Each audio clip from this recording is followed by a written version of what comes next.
Huh. I think I can reroute this with my multi-tool. You what? Internally, we refer to this type of puzzle as a toner puzzle, due to its similarity to a real-world cable toner tool that can be used to locate electrical wires in walls. The toner mechanic was conceived as a tool for designers to craft player experiences around knowing that the player had to put their head and hands in specific locations. The initial design merely required the player to use their multi-tool to push a ball of energy along a path, similar to a child's bead maze toy. While this simple design was successful at getting the player to put their head and hands in particular locations, the lack of branching meant that the player wasn't required to make any choices. nor was there any possibility of negative consequences. To address these issues, we added the rotating junction elements, which allowed for branching paths and became the player's primary means of interacting with toner puzzles. While the toner puzzles ramp up in complexity throughout the game, this first toner puzzle is designed to use a minimal number of elements to introduce players to the key ideas that power flows through wires, power can be rerouted by rotating junctions, and power has an effect on the physical world, such as turning on lights and opening gates.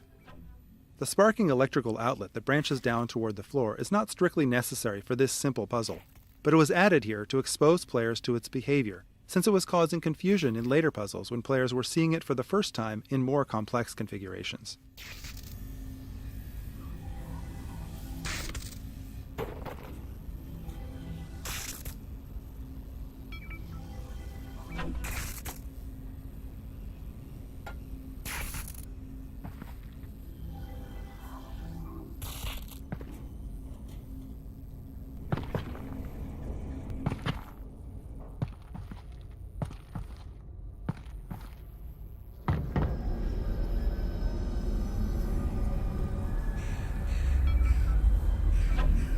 Ah, would you look at that? Resin. And if there's resin around here, there should be a combine fabricator. Keep an eye out. We might be able to upgrade your firepower a bit.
Alex, that thing's incredible. You need an incredible brand name. Something that really sells it. Who am I gonna sell it to? The Combine's not going to be here forever. You should be thinking about the future, Alex. Well, how about I call it the Alex? It's a little derivative of the Russells, but yeah, provisionally, sure. The Alex. Yeah, the Alex.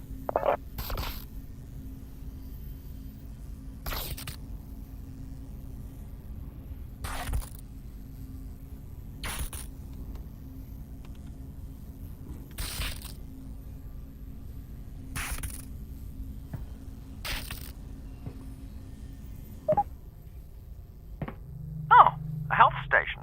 Russell, the Combine use these. Are they safe for people? Yeah, I use them all the time. Are you sure? Yeah, they're great. Look, honestly, just pull the handle and put your hand in there.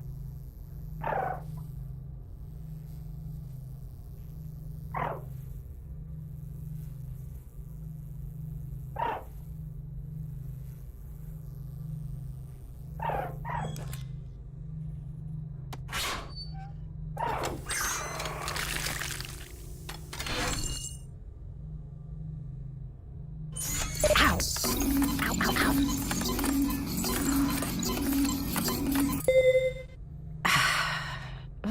Hey, you were right. These are great.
From our earliest experiments in VR, we realized how critical high-quality, high-density lighting was to conveying a sense of realism.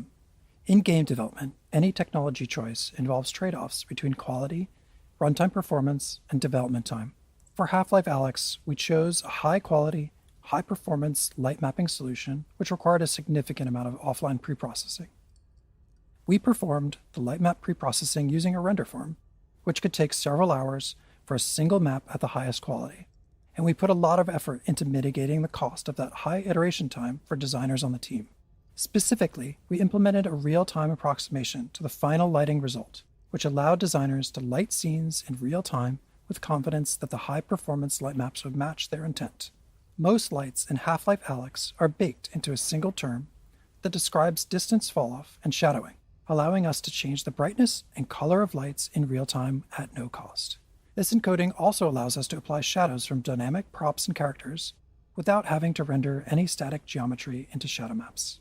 Our light maps store directional information using the popular ambient highlight direction encoding, an improvement over Valve's own radiosity normal mapping technique pioneered in Half-Life 2. This new light map encoding ensures that the bumpy surfaces can appear bumpy even when not under direct light. This blinking light source provides a good illustration of this technique, as you can perceive the surface detail even during times the light source is off. Oh, careful of that barnacle, Alex.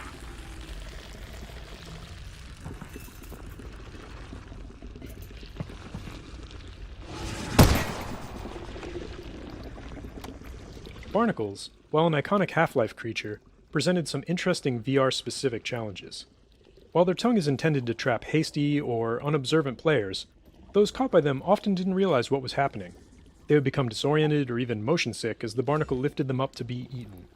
These unfortunate players almost universally died, and failed to learn what was happening even after multiple encounters.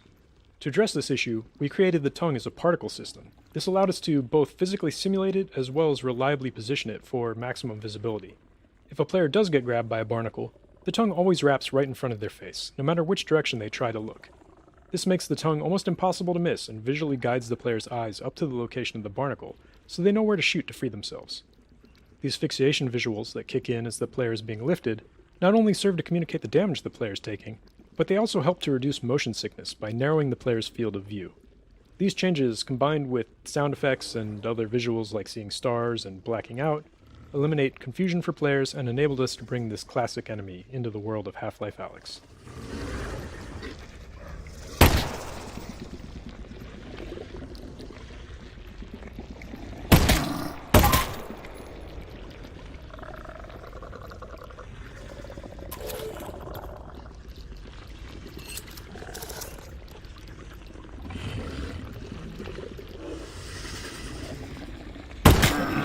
Oh, gross.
How'd you meet my dad, anyway?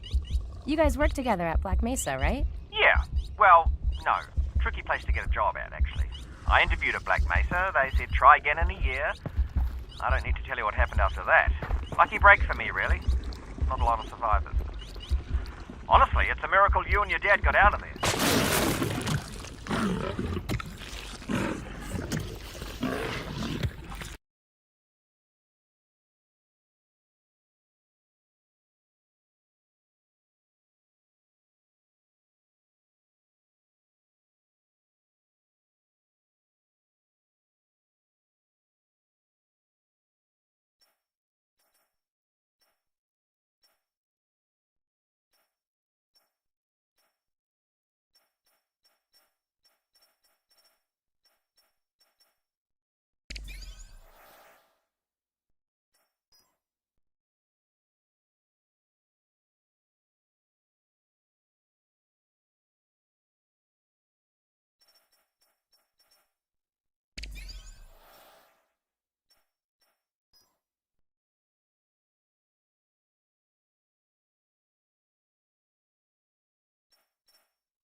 Welcome to All-in-One Sports VR. Archery.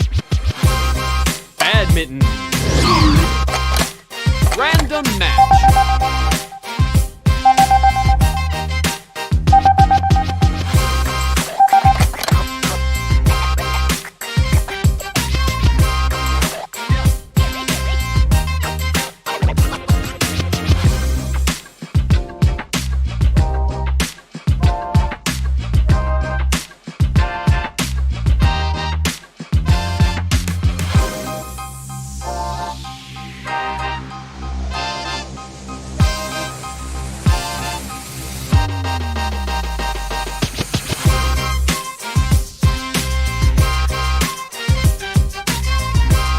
Start!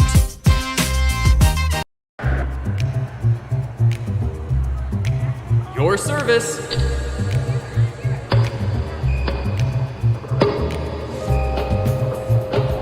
Zero, one.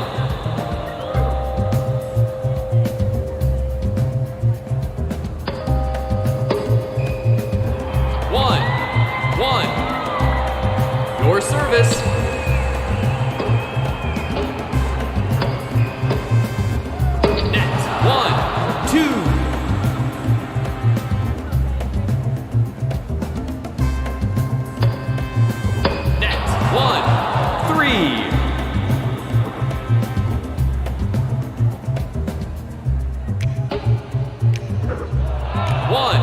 Four.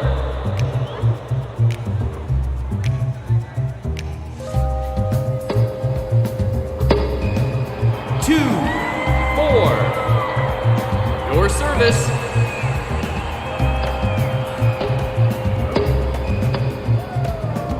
Two, five.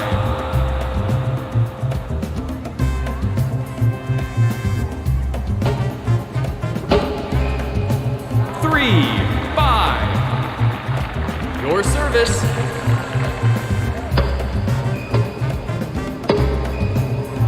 Four, five. Your service.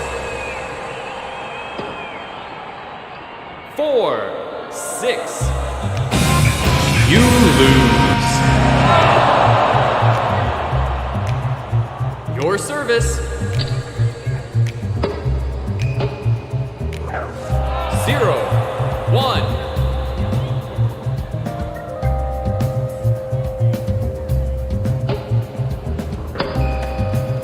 One. Your service.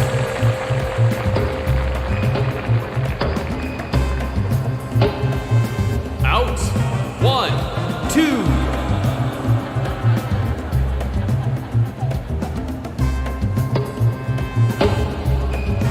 Two.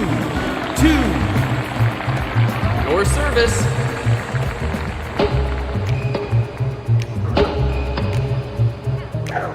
Two, three.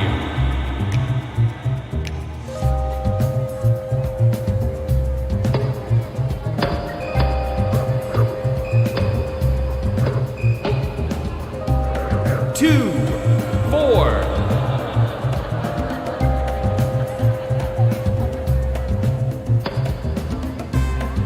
Two.